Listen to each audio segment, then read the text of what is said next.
Startups का मतलब होता है एक आइडिया को स्टार्ट करना या मान लीजिए बिजनेस या कंपनी स्टार्ट करना। चाइना और इंडिया वर्ल्ड की 5 सबसे बड़ी इकोनॉमीज में शामिल है। जहां इंडिया के पास 2.94 ट्रिलियन यूएसडी की इकोनॉमी है, वहीं चाइना के पास 14.14 ट्रिलियन की जीडीपी है। चाइना और इंडिया तो पॉपुलेशन के मामले में भी आगे पीछे ही है। दोनों ही कंट्रीज इकोनॉमिकली तेजी से आगे बढ़ी है और अब एक कामयाब कंट्री है। इस वीडियो में हम स्टार्टअप्स और यूनिकॉर्न से लेकर हब्स एंड इनक्यूबेटर्स और वैल्यूएबल स्टार्टअप्स इन्वेस्टमेंट जैसे सारे पॉइंट्स को कवर करेंगे, तो मेरे साथ वीडियो के आखिर तक जरूर बने रहिए। मैं हूँ आपकी होस्ट और दोस्त नताशा और आप देख रहे हैं India's top facts. Number 1, introduction. शुरुआती सालों में इंडिया के अंदर बिजनेस या किसी कंपनी को स्टार्ट करना और उसे सक्सेसफुल बनाना काफी ज्यादा मुश्किल था, पर गुजरते वक्त के साथ अब इंटरनेट और मॉडर्न एरा में सब कुछ ऑनलाइन और डिजिटल होने के कारण अब इंडिया में ट्रेडिशनल और मॉडर्न दोनों ही तरह के बिजनेस स्टार्टअप्स किए जाते हैं। वहीं बात अगर चाइना की करे तो चाइना भी वक्त के साथ और डेवलप होता जा रहा है। अब तो चाइना मशहूर है अपनी कंपनीज के लिए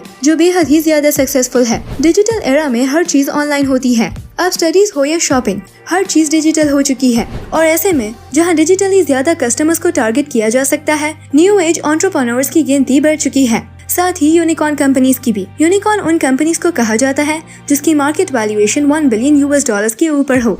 number 2, number of startups and unicorns. India में एस्टिमेटेड 80,000 स्टार्टअप्स हैं, जिनमें 30 यूनिकॉर्न हैं, यानी ऐसी कंपनीज जिनका वैल्यूएशन $1 बिलियन के ऊपर है। पर 2015 तक इंडिया में सिर्फ और सिर्फ 19,000 स्टार्टअप्स थे, तो अब 80,000 स्टार्टअप्स एक रैपिड ग्रोथ है।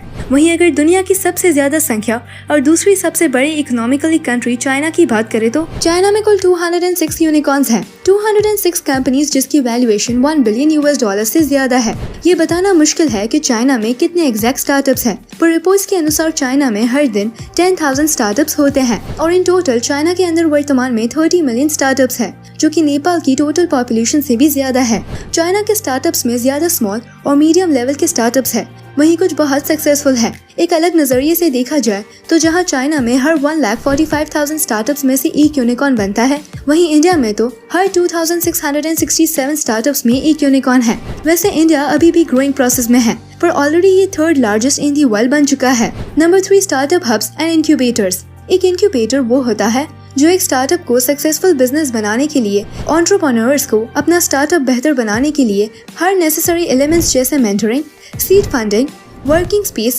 और ट्रेनिंग प्रोवाइड करते हैं। इंक्यूबेटर्स कितने जरूरी है इसका अंदाजा आप इस फैक्ट से लगा सकते हैं कि 90% startups proper business model, right product, right team और फंडिंग की कमी के कारण फेल हो जाते हैं, और एक इंक्यूबेटर सारी समस्याओं का हल निकालता है और बिजनेस के लिए हर जरूरी चीजें प्रोवाइड करता है। इंडिया के पास 520 इंक्यूबेटर्स हैं, जो हर साल लगभग 6,200 स्टार्टअप्स को सपोर्ट करते हैं।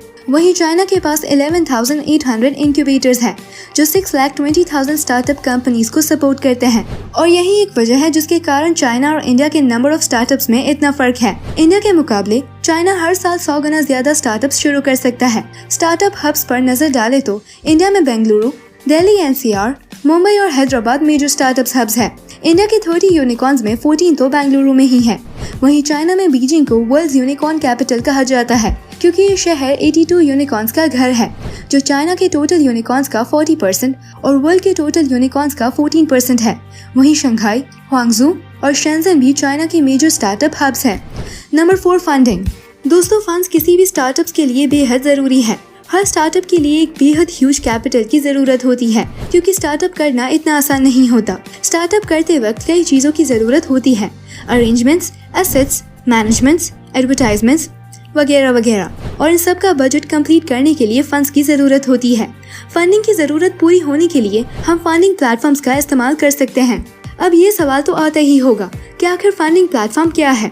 फंडिंग प्लेटफॉर्म वो प्लेटफॉर्म होते हैं जहां स्टार्टअप कंपनीज की फंडिंग की जरूरत पूरी करने के लिए फंड्स रेज किए जाते हैं और यहाँ इन्वेस्टर्स इन्वेस्ट करते हैं। चाइना में तो कई सारे फंडिंग प्लेटफॉर्म्स हैं, पर इंडिया में इन प्लेटफॉर्म्स की गिनती बेहद कम है। फंडिंग प्लेटफॉर्म होने के कई फायदे हैं। इसमें फ्यूचर स्टार्टअप्स को काफी बेनिफिट्स मिलते हैं, बिजनेस ग्रोथ और रैपिड होती है। इनके कारण consumer need and preferences increase होता है, इकोनॉमी मजबूत होती है और एम्प्लॉयमेंट भी बढ़ती है, क्योंकि जितने स्टार्टअप्स उतनी जॉब क्रिएशन। वहीं चाइना में ऐसे कई फंडिंग प्लेटफॉर्म्स हैं जिनकी मदद से न्यू एंटरप्रेन्योर्स अपने स्टार्टअप्स के लिए फंड रेज कर पाते हैं। साथ ही यहाँ बहुत से इन्वेस्टर्स हैं जो न्यू स्टार्टअप्स में इन्वेस्ट करते हैं। चाइना में लगभग हर कंपनी को इजीली फंड्स मिल जाते हैं, क्योंकि इनके पास फंड रेजिंग के कई सोर्सेज एंड प्लेटफॉर्म्स हैं। साथ ही विलिंग इन्वेस्टर्स की भी यहाँ कोई कमी नहीं है। पर वहीं अगर हम इंडियन स्टार्टअप्स की बात करें तो यहाँ न्यू एंटरप्रेन्योर्स को फंड रेज करने में कई प्रॉब्लम्स का सामना करना पड़ता है, क्योंकि इन्वेस्टर्स हो या एंटरप्रेन्योर्स, यहाँ दोनों को ही फंड रेजिंग के लिए एक प्रॉपर ट्रस्टेड प्लेटफॉर्म की जरूरत है और इसीलिए यहाँ कई स्टार्टअप्स फंडिंग न होने के कारण फेल हो जाते हैं। पर क्या इंडिया में इस प्रॉब्लम का कोई सोल्यूशन है? क्या फंड रेजिंग एंड इन्वेस्टिंग से जुड़े इनिशिएटिव्स लिए जा रहे हैं? तो आपको बता दूं कि ग्रोसेंट एक ऐसा प्लेटफॉर्म है जहां इस प्रॉब्लम का सोल्यूशन बन सकता है। जी हाँ, ग्रोसेंट एक online global fund raising platform है जो ग्लोबली स्टार्टअप्स को फंड रेजिंग और इन्वेस्टर्स को एफिशिएंटली मनी इन्वेस्ट करने के लिए बनाई गई है। यहाँ ग्रोसेंट टीम ग्रोसेंट प्लेटफॉर्म के द्वारा स्टार्टअप्स और इन्वेस्टर्स के बीच एक ब्रिज बनकर काम करती है। ग्रोसेंट टीम वर्ल्ड वाइड इन्वेस्टर्स तक आपके बिहाफ पर पहुँचती है ताकि आप अपना काम फंड रेजिंग पार्ट की चिंता के बगैर करें।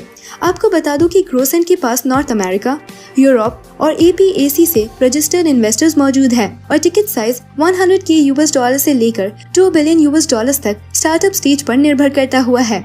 इनके पास 800+ रजिस्टर्ड स्टार्टअप्स हैं और 200 इन्वेस्टर्स के पोर्टफोलियो है, जो कि दुनिया भर से हैं angel investors, individuals, venture Capitals और प्राइवेट इक्विटीज हैं। इस फंडिंग प्लेटफॉर्म के ही कारण हमें स्टार्टअप्स को इजीली ज्यादा फंडिंग मिल सकती है और इससे मार्केट इंडस्ट्री में स्टार्टअप इकोसिस्टम को बढ़ावा मिलेगा। Growcent one of the fastest growing fund raising platform है, जिसे कई स्टार्टअप्स ने सक्सेसफुली फंड रेज किए हैं और कई इन्वेस्टर्स ने भी इसके थ्रू इन्वेस्टमेंट की है। और ज्यादा इन्फॉर्मेशन के लिए आप विजिट कर सकते हैं ग्रोसेंट के ऑफिशियल साइट, जो आपको डिस्क्रिप्शन में मिल जाएगी। और अब ग्रोसेंट के द्वारा ऑर्गेनाइज किए जाने वाला है virtual online Growcent South Asia investment summit 2021। ये 2 दिन होगा, 7 और 8 सितंबर। ये समिट स्टार्टअप्स, इन्वेस्टर्स और गेस्ट तक के लिए है। स्टार्टअप फाउंडर्स के लिए investment, suggestions for product ideas और इन्वेस्टर्स के लिए अच्छी इन्वेस्टमेंट अपॉर्चुनिटी मिल सकती है। इस समिट में गेस्ट यानी एस्पायरिंग एंटरप्रेन्योर स्टूडेंट्स जो खुद का बिजनेस स्टार्ट करना चाहते हैं और जो प्रोडक्ट आइडियाज शेयर करने में इंटरेस्टेड है, वो सभी अटेंड कर सकते हैं। इस समिट में इंडिया, बांग्लादेश, श्रीलंका, नेपाल, भूटान और मालदीव्स जैसे साउथ एशियन कंट्री से फाउंडर्स और इन्वेस्टर्स पार्टिसिपेट करेंगे। ग्रोसेंट साउथ एशिया इन्वेस्टमेंट समिट एक परफेक्ट प्लेटफॉर्म है जहां इन्वेस्टर्स, फाउंडर्स और एक्सपर्ट्स भी होंगे। यहाँ आप अपने business ideas, strategies 1-to-1 network के थ्रू शेयर कर सकते हैं और इस समिट में फाउंडर्स अपने स्टार्टअप आइडियाज और प्रोडक्ट्स को रिप्रेजेंट कर सकते हैं। ये यंगस्टर्स के लिए एक बेहतरीन अपॉर्चुनिटी है जहाँ पार्टिसिपेट करके नॉलेज गेन की जा सकती है। इस समिट का गोल है 2021 में इंडियन स्टार्टअप इकोसिस्टम को बढ़ाना। डिस्क्रिप्शन में दिए गए लिंक को क्लिक कर आप ग्रोसेंट समिट के रजिस्ट्रेशन पेज पर पहुंच जाएंगे, जहां आपको सिलेक्ट करना होगा कि आप इस समिट में एज अ फाउंडर, इन्वेस्टर या गेस्ट के तौर पर अटेंड करना चाहेंगे। ये सेलेक्ट करने के बाद आपको कुछ डिटेल्स फिल करनी है और आप इस समिट को अटेंड कर पाएंगे और डिटेल्स आपको डिस्क्रिप्शन में मिल जाएगी। और इस समिट में रजिस्टर करते वक्त प्रोमो कोड टॉप फैक्ट जरूर इस्तेमाल करें, इससे आपको 30% डिस्काउंट मिलेगा। ऑफर सिर्फ 30 अगस्त तक ही सीमित है, तो डिस्क्रिप्शन में दी गए लिंक पर जाकर रजिस्टर जरूर करें। Number 5 most valuable startups. India के मोस्ट वैल्यूएबल स्टार्टअप्स की बात करें तो इंडिया में डिजिटल पेमेंट कंपनी पेटीएम की वैल्यू $16 बिलियन है। एजुकेशनल कंपनी बायजूस की वैल्यू $10.5 बिलियन और हॉस्पिटैलिटी चेन ओयो की वैल्यू $10 बिलियन है।